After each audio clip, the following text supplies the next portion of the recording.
Welcome to the Sci-Fi Continuum. I'm Stan, your narrator. Make sure you subscribe to our channel for more stories I never imagined my life would lead. Here, exiled to an alien planet, where I'm the only male in the region.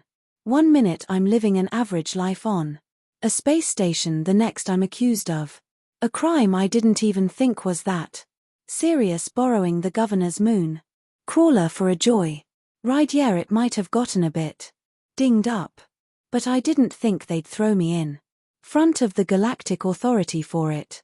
Yet here I was sentenced to live out my days on woe in the Lalo Expanse, a region inhabited entirely by fimmy, tall blue-skinned humanoid women, and just to twist the knife a little deeper, I was the only man. The shuttle landed with a rough thud, spraying up strange yellow pollen that seemed to hang in the air. I covered my mouth, stepping off the platform into the alien wilderness. The environment was a mix of otherworldly and beautiful, towering violet trees with shimmering leaves stretched into the sky, casting long shadows on the soft blue moss that cushioned the ground. The air smelled sweet, almost intoxicating, and even the smallest breeze carried an alien melody of life. The Lilo Expanse was lush and teeming with creatures unlike anything I seen. Giant birds with sparkling feathers soared overhead, while small, round animals waddled on the ground, chirping in high-pitched broken melodies. But none of that prepared me for the sight of the Fimmy. The Fimmy village wasn't like any I'd seen. Their homes were built into the trees themselves, woven seamlessly with the branches and leaves, forming natural yet elegant structures. Water flowed in streams between their homes, reflecting the teal sky. But what immediately caught my attention were the women, dozens of tall, athletic figures, all with smooth blue skin that shimmered in the light, dressed in moss-woven garments that clung loosely to their bodies, leaving very little to the imagination. Some of them wore protective goggles. What sort of goggles wore those? From a previous visitor I had no idea. Every move they made was graceful, their limbs sleek and strong. Their electric yellow eyes watched me with intense curiosity, and I quickly realized I wasn't just any guest to them. I was an oddity. The moment I arrived, everything stopped. They all turned to look at me, and I could feel the weight of their gazes. Standing there, an out of place human man among an alien village of women dressed in skimpy moss attire, I suddenly felt very aware of just how different I was. The woman who approached me first was striking, even by their standards. She was tall even for a Fimmy, with hair like blue silk braided down her back. Her dress of woven moss clung to her athletic form, revealing more than it concealed. Her smooth blue skin catching the light in ways that distracted me more than I'd care to admit. Her eyes were a piercing yellow, her expression unreadable. "I am Diva," she said, her voice lilting and soft. The translator on my wrist catching the words and turning the into something I could understand. "I'm a Luke," I replied, awkwardly, trying my best to keep my eyes on her face. She smiled slightly, and I didn't miss how her gaze traveled over me, lingering just long enough to send a shiver down my spine. "You are different from us," she said. "It has been many years since we have seen a male." Another Femi, smaller and sharper in features, giggled from the group behind her. I felt heat rise to my face. It was clear that my arrival was a big deal for them. "Well, here I am," I said, trying for casual. "Looks like I'll be staying for a while." A ripple of whispers moved through the crowd. Diva didn't say anything, but there was an intensity to her smile that made my skin tingle.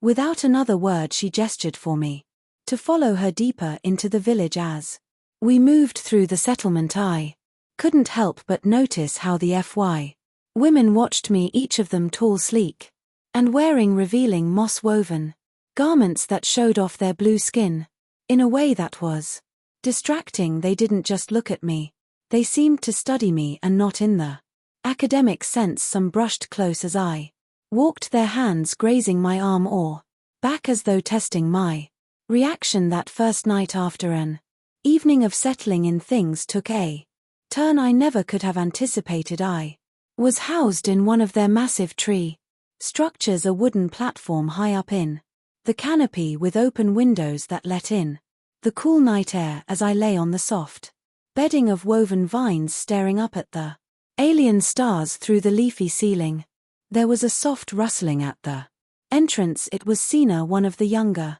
Fimi I had met earlier. Her deep blue skin glowed faintly in the dim light, and her mossy outfit clung provocatively to her athletic figure. She said nothing, just watched me with that same intense curiosity I'd felt from all of them, but her gaze held something more. Without a word she moved closer, her movements graceful as a predator. She slipped into my bed beside me, her body pressed against mine, her skin warm and smooth. I opened my mouth to say something, but she silenced me with a soft touch to my lips.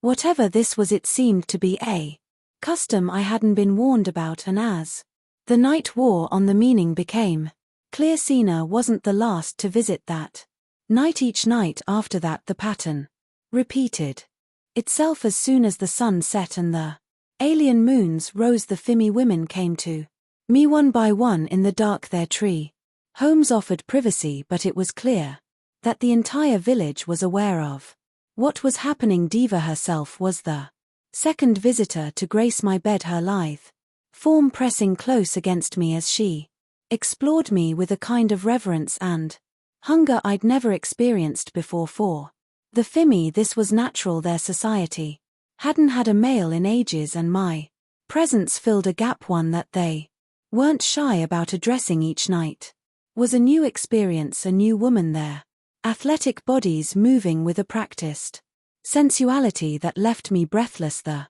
soft, whispery touch of their moss dresses sliding off in the darkness became as familiar to me as my own heartbeat. By day they were respect, keeping a certain distance, though their gazes never strayed far from me, but by night the village came alive in a different way. Do you know what your presence means to us? Diva asked me one evening as we sat by one of the glowing streams, the moss soft beneath us. I shook my head, trying to focus on her words and not the way her mossy dress barely covered her figure. The translator helped, but the look in her eyes needed no interpretation. You are the only male in generations to live among us, she said softly, her eyes glinting. We must make the most of your time here. She said it with a kind of seriousness that made me pause and that's why every night Diva smiled, and it was a smile that held far too much knowledge. Our ways are simple, Luke. We cherish what is rare. You are rare. I noticed the Fimi women were relentless in their nightly advances. Sina was the most playful, always arriving with a mischievous grin, pulling me close with an eagerness that kept me on my toes. Diva, on the other hand, was more intense, her visits carrying a weight of responsibility, as if she were trying to claim me in some way. And then there were others like Marera and Tani, each bringing their own energy, their bodies moving in ways that left me dazed. Their mossy outfits were never on for long, slipping away like water as they pressed themselves against me, their blue skin warmed beneath my fingers. It was both exhausting and exhilarating. I had never experienced anything like it. There was something primal in the way they touched me, their hands exploring my body as if they were rediscovering something long forgotten. And I couldn't exactly complain. Days turned into nights and the village became a strange new home to me. The Fim continued to welcome me, and I continued to play my part despite the hardness of the situation. I couldn't deny that there was a certain thrill in being the only man in a village full of women who wanted nothing more than to be close to me, both physically and emotionally. The Fimi had embraced me, and I had in my own way embraced them back. As I lay awake one night, Diva resting against me, her soft breathing in my ear, I stared up at the alien sky and smiled to myself.